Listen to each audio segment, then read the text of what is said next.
Welcome to MojoPlays, and today we're looking at the essential gear you'll need if you want to conquer Pharloom's vast dangers.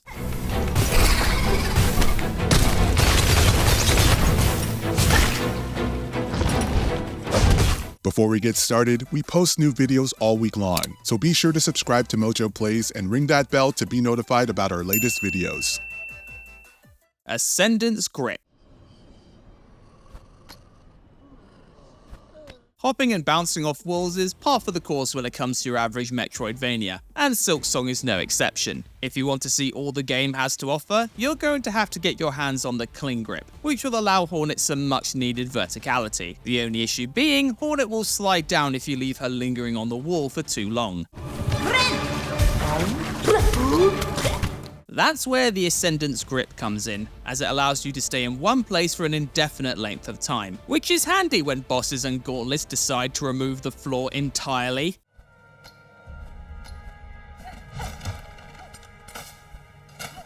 Silkshot.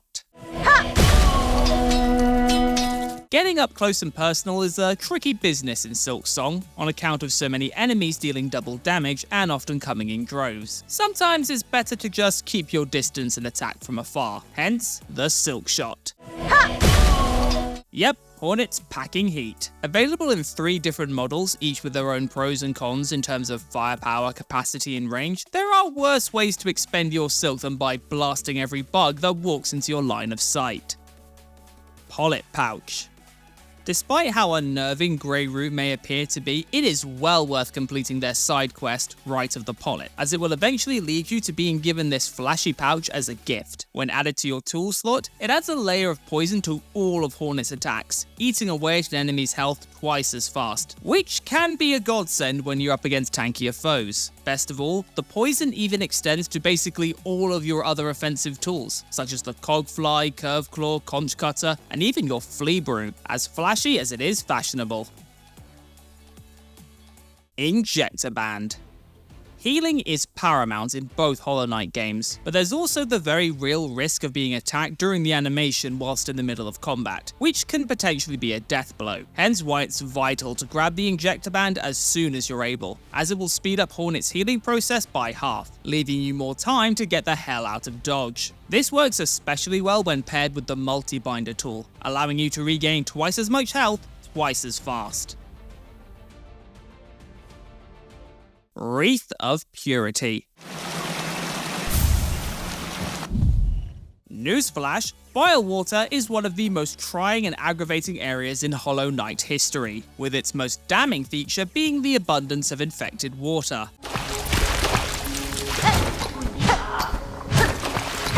If you're unfortunate enough to take a dip, Hornet's silk supply will become infected, preventing you from healing or using your skills. That's where the Wreath comes into play, as it acts as a buffer, staving off the water's corruption. Keep in mind it does have a limit, so make sure not to stay submerged for too long.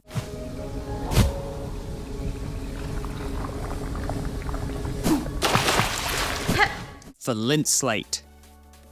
Similar to the Pollip Pouch, this tool imbues Hornet's Needle with a fresh layer of elemental damage. In this instance, a hefty dose of flame. Hit an enemy enough times and they'll eventually catch fire, tipping the balance back in your favour, especially against those tricky bosses that act like sponges for all your basic attacks. It's a great asset to have during Silksong's early stages. It's just a shame you have to waste a simple key in order to unlock it. Longclaw. Like we said, maintaining your distance is vital if you want to make it through Silksong with as few deaths as possible, which is why you're probably going to want to get your mitts on this tool as soon as you're able. Extending the reach of your weapon by 20%, 30% if you're sticking with the Wanderer's Crest, the Longclaw should be a staple of every build, as it allows you to strike from a safer vantage point. The only drawback is that you have to visit the putrefied ducks and complete the Huntress's lengthy questline first. Magnetite Dice. So, did you run into Lumble the Lucky outside of the Citadel? Did you take him up on his game of dice? Well, you should, because if you win, you'll end up with a game changer of a tool. The Magnetite dice have up to a 10% chance of completely cancelling out an enemy's attack. Having what would have been a game over suddenly be negated offers the players a chance to change their luck and get back in the fight. When dealing with absolute monsters like Lost Lace and Carmelita, it's good to have an ace up your sleeve. Tacks.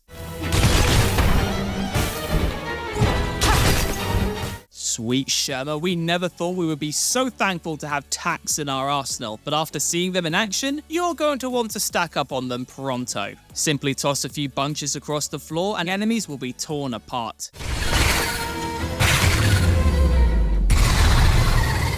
They can make mincemeat out of a boss's health bar. Super handy if you can't find an opening or need to make a quick getaway to recover. Even more so if you pair it with the Pollip Pouch, which can utterly eviscerate enemies on contact.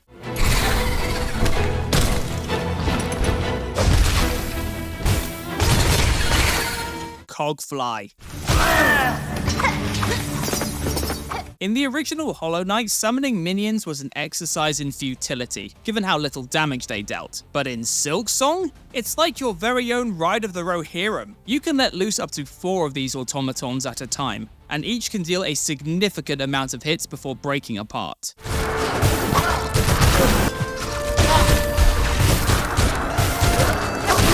Of course, if you want to go full-on Scorched Earth, you can apply poison damage and let the mayhem commence. Best ensure you scavenge enough craft metal, because you are not going to want to pass on the chance to leap into battle with this swarm of Terminators by your side.